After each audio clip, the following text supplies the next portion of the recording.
¿Hemos retrocedido a 1939? No exactamente, pero hay días en los que el mundo huele a papel viejo, a discursos que creíamos archivados, a decisiones que ya vimos salir mal, como si alguien hubiera abierto la caja de Pandora y hubiese dejado escapar algunos de sus fantasmas. Las democracias se tambalean, los nacionalismos se envalentonan y los mapas empiezan a parecer borradores. Las calles están polarizadas y los extremos crecen. Hay quien dice que comparar tiempos tan distintos es exagerado y sí, lo es. También es cierto que la historia no se repite, aunque a veces se rima. Y si escuchamos con atención, hay ecos que suenan demasiado familiares. Por eso hoy en Memorias de Pez hemos querido hacer un ejercicio de comparación entre la situación previa a la Segunda Guerra Mundial y lo que está ocurriendo en la actualidad. Que conste que no queremos hacer ninguna profecía, ni ir de magufos. Esto es una ficción política, una película entretenida que nos vamos a montar con vosotros. Pero aún así queremos responder a dos preguntas. ¿En qué se parece la situación actual a la situación previa a la Segunda Guerra Mundial? Y algo más curioso, ¿quién es quién si comparamos a la actualidad con los años 30? Pues vamos al lío. La primera similitud la vemos en el expansionismo. Sí, eso de cambiar el mapa a la fuerza. En la década de los 30 el mundo fue testigo de una serie de movimientos que empezaron como pequeñas provocaciones y acabaron redibujando el mapa. Alemania se anexionó a Austria sin disparar una sola bala, y luego exigió los Sudetes, parte de Checoslovaquia, alegando que allí vivían alemanes. La Unión Soviética hizo lo mismo con los países bálticos, y parte de otros países europeos en un abrir y cerrar de ojos. Italia invadió Abisinia, la actual Etiopía, y Japón hizo lo mismo con Manchuria. La excusa: orden, seguridad, derecho histórico. El resultado: la antesala del desastre. Hoy las cosas no son exactamente iguales, pero la lógica es parecida. Potencias que quieren recuperar o anexionarse territorios o ganar influencia y prestigio desafiando las normas que sostienen el equilibrio internacional. Por un lado, Rusia ha invadido Ucrania y se ha anexionado regiones como Crimea, Donetsk o Lugansk, y sigue justificándolo con argumentos históricos y culturales, diciendo que esa tierra siempre fue rusa. Todo esto mientras ataca infraestructuras civiles y viola el derecho internacional a gran escala. China amenaza constantemente con invadir Taiwán, endureciendo su retórica y ampliando su presencia militar en el mar de China. Asegura que Taiwán es una provincia rebelde, aunque funcione como un país independiente de facto. Israel ha amenazado y pretende anexionarse la Franja de Gaza. Y lo mismo quiere hacer Trump con la isla de Groenlandia. La segunda razón la encontramos en el auge de los extremismos políticos. Si uno escucha algunos discursos de hoy en día sobre el orgullo nacional, la amenaza extranjera o, por ejemplo, la necesidad de mano dura, cuesta no sentir un escalofrío. ¿No hemos escuchado esto antes? Veamos. Tras la Primera Guerra Mundial, Europa quedó hecha trizas. Alemania, humillada por el Tratado de Versalles, vivió una crisis económica brutal. El paro, la inflación y el descontento eran tan grandes que mucha gente empezó a perder la fe en la democracia. En ese vacío apareció un personaje que prometía orden, grandeza y una Alemania poderosa otra vez. Sí, el pintor austriaco. Y lo votaron millones. ¿Por qué? Porque muchos estaban hartos, cansados y asustados. Y alguien les dio respuestas simples para problemas muy complejos. Y a día de hoy, ¿qué está ocurriendo? Pues veamos algunos ejemplos. En el año 2025 en Alemania, el partido ultraderechista AfD se ha convertido en la segunda fuerza política nacional. Rozó la presidencia y aunque ahora está imputada por financiación ilegal, su partido sigue siendo muy fuerte. En Italia, Giorgia Meloni es primera ministra y lidera un gobierno ultraconservador. Y en Hungría, Viktor Orbán sigue en el poder con un modelo de democracia iliberal que inspira a otros líderes nacionalistas. Todos estos líderes y partidos tienen algo en común. Ofrecen una solución rápida, directa y contundente. Culpan a los migrantes, a la ideología de género, a los ecologistas, a los medios, en fin, a los de siempre. Se presentan como salvadores de una patria en decadencia y eso es algo que ya lo hemos visto. Otro tema muy unido a este es el auge del nacionalismo. En los años 30 el nacionalismo se convirtió en una herramienta para señalar enemigos internos y externos. En Alemania se culpó a los judíos, a los comunistas y a los traidores de la patria, y se dio pie a la creencia de una raza superior, la raza aria. En Italia, el fascismo convirtió cualquier oposición en una amenaza para la unidad nacional. La Unión Soviética reprimió cualquier mínimo signo de reacción en su contra. En España, la polarización entre izquierda y derecha acabó desembocando en una guerra civil. La idea era simple: si no estás conmigo, estás contra la nación. Esa misma lógica se está viendo hoy en muchos países. Y lo preocupante es que ya no solo es cosa de los políticos extremos. La polarización ha calado en la sociedad.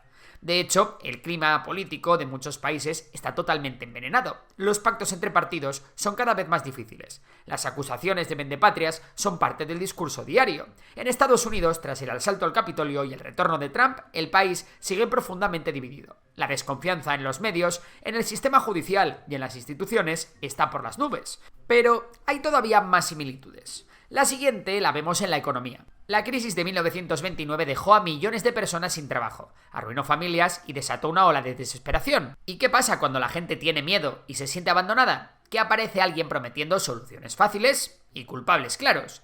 La economía mundial en su conjunto no va mal. Millones de personas salen de la pobreza en países en vías de desarrollo cada año, y el PIB mundial crece. Sin embargo, la mejora económica no está llegando a todo el mundo. En los países desarrollados, las pirámides demográficas anticipan momentos duros para mantener a la población anciana. Los jóvenes van perdiendo poder adquisitivo, y ya son muchos los que comparativamente viven peor que sus padres. Además, muchos países están viendo cómo el acceso a la vivienda cada vez es más complicado, y todo esto por no hablar de los años que hemos pasado de inflación desmedida. Si a esto le sumamos la creciente desigualdad y que muchas economías como la estadounidense, la japonesa o la española están muy endeudadas, tenemos que el caldo de cultivo económico para la inestabilidad ya se está cociendo a fuego lento. Otro tema del que hay que hablar es de la pasividad de las democracias frente a las potencias agresoras. Mientras Hitler se rearmaba, Mussolini invadía Etiopía y Japón ocupaba Manchuria, las democracias occidentales se quedaron de brazos cruzados. La excusa, mejor no provocar. Esto se calmará solo, y el resultado fue una guerra mundial. Cuando Rusia invadió Ucrania en 2022, las democracias reaccionaron, sí, pero tarde y con muchas dudas. La ayuda llegó, pero a cuentagotas, y costó que el apoyo militar fuese directo. La guerra se estancó, los bombardeos se convirtieron en rutina y Rusia poco a poco fue consolidando su ocupación. En Gaza, la ofensiva israelí ha dejado miles de civiles muertos que van aumentando cada día, y aunque muchos gobiernos levantaron la voz al inicio de la ofensiva, casi nadie hizo nada más allá. En Asia, China aprieta cada vez más a Taiwán y expande su poder en el mar del sur de China, mientras los aliados de Occidente hacen maniobras, sí, pero sin atreverse a cruzar ninguna línea roja. Donald Trump es el mejor ejemplo de esta política de apaciguamiento, que recuerda a la del primer ministro Chamberlain de Reino Unido en los años 30, ya que no han sido pocas las veces que ha puesto a Rusia y a Ucrania a la par en cuanto a responsabilidad por la guerra. También Trump ha sembrado dudas sobre la predisposición de Estados Unidos a defender a Europa contra Rusia o contra cualquier tipo de amenaza. Estas acciones han provocado que otros países, especialmente en Europa, se movilicen. En 2025 la Unión Europea ha lanzado la iniciativa Rearm Europe, destinada a movilizar hasta 800.000 millones de euros para fortalecer las capacidades militares del continente debido a la guerra de Ucrania. Aparte, algunos países han decidido enviar nuevos paquetes de ayuda militar a Ucrania. Por la parte del conflicto de Gaza, varios países europeos han intensificado su presión sobre Israel, pero sin mucho resultado. Y bueno, abramos un último melón, los organismos internacionales. En los años 30 la Sociedad de Naciones se suponía que era la gran garantía para evitar otra guerra mundial, pero cuando comenzaron las invasiones, el organismo solo respondió con comunicados y sanciones simbólicas que nadie respetó. El resultado, la sociedad quedó desacreditada, y las potencias autoritarias entendieron el mensaje de que podían avanzar sin miedo. ¿Y hoy no ocurre lo mismo con la ONU o la OTAN?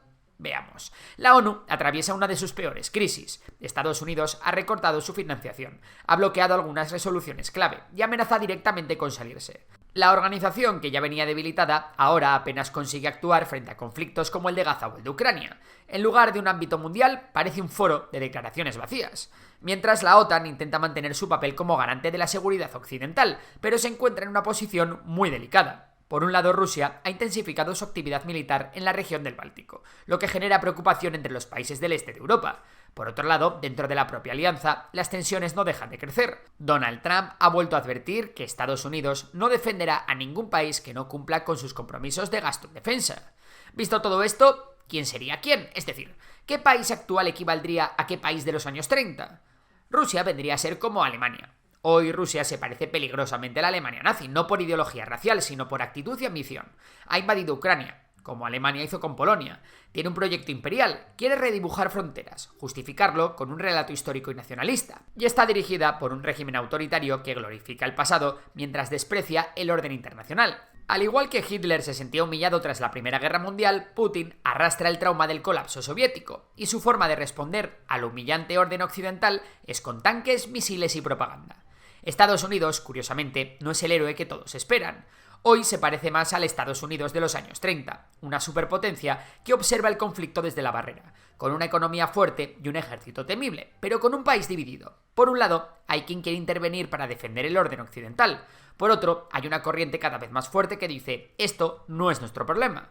Como en los años 30, el aislacionismo crece, la política interna absorbe toda la atención y hay una sensación de que el mundo se puede ir al garete, siempre y cuando no salpique demasiado. La Unión Europea sería el Reino Unido de entonces, una potencia que aún tiene peso económico, diplomático e incluso militar, pero que ya no lidera. Intenta mantener la estabilidad, apoya a Ucrania, manda armas, da discursos, pero en el fondo sabe que no puede hacerlo sola. Tiene buena voluntad, pero no tiene el poder que tenía hace décadas. Y aunque algunos países como Polonia o los Bálticos están dispuestos a plantar cara, el conjunto europeo aún parece más dispuesto a gestionar el conflicto que a enfrentarlo directamente. China entra en escena como la nueva potencia emergente. En este escenario sería Japón en los años 30, ambiciosa, creciente, agresiva en su zona del mundo, pero todavía sin entrar de lleno en la guerra global. China quiere su propio imperio asiático, no con colonias, sino con rutas comerciales, islas artificiales y control tecnológico, y coquetea constantemente con cruzar una línea roja, Taiwán, pero por ahora se mantiene al margen esperando su momento, igual que Japón antes de Pearl Harbor. India sería la Unión Soviética de entonces, no tanto por ideología, sino por posición estratégica. Tiene un peso inmenso, controla una parte fundamental del tablero, y todo el mundo quiere que esté de su lado. Pero India va a lo suyo, juega con todos, se rearma y asegura que pase lo que pase, ella va a salir ganando. Neutral, pero no pasiva, fría, calculadora y cada vez más imprescindible. Irán y Corea del Norte son como las potencias menores del eje, una mezcla entre la Italia de Mussolini y Hungría, regímenes agresivos que buscan protagonismo regional, que desafían a Occidente y que sirven como satélites útiles para el bloque que lidera Rusia. No tienen fuerza global, pero sí capacidad para incendiar su esquina del tablero. Y luego están África y América Latina, que vuelven a ser el escenario indirecto del conflicto, como lo fueron los Balcanes o parte de Europa del Este en los años 30. Estas regiones son zonas donde las grandes potencias compiten por influencia, recursos y alianzas. No son el epicentro de la guerra, pero sí lugares clave para inclinar la balanza. Como dijimos al principio, la historia no se repite, pero a veces rima. Y tras repasar todo esto, cuesta no sentir que estamos escuchando una vieja melodía. Solo que ahora suena con nuevos instrumentos. Nacionalismos al alza, potencias que quieren redibujar fronteras, democracias que dudan, instituciones que no responden a tiempo, en fin. Todo esto ya lo hemos vivido antes. Y sabemos cómo acabó. La pregunta es, ¿estamos aún a tiempo de reconocer los síntomas antes de que sea demasiado tarde? Si te ha gustado el vídeo, sabes que puedes darle a like, suscribirte y nos vemos en próximas aventuras. Por lo demás, un saludo y hasta la próxima.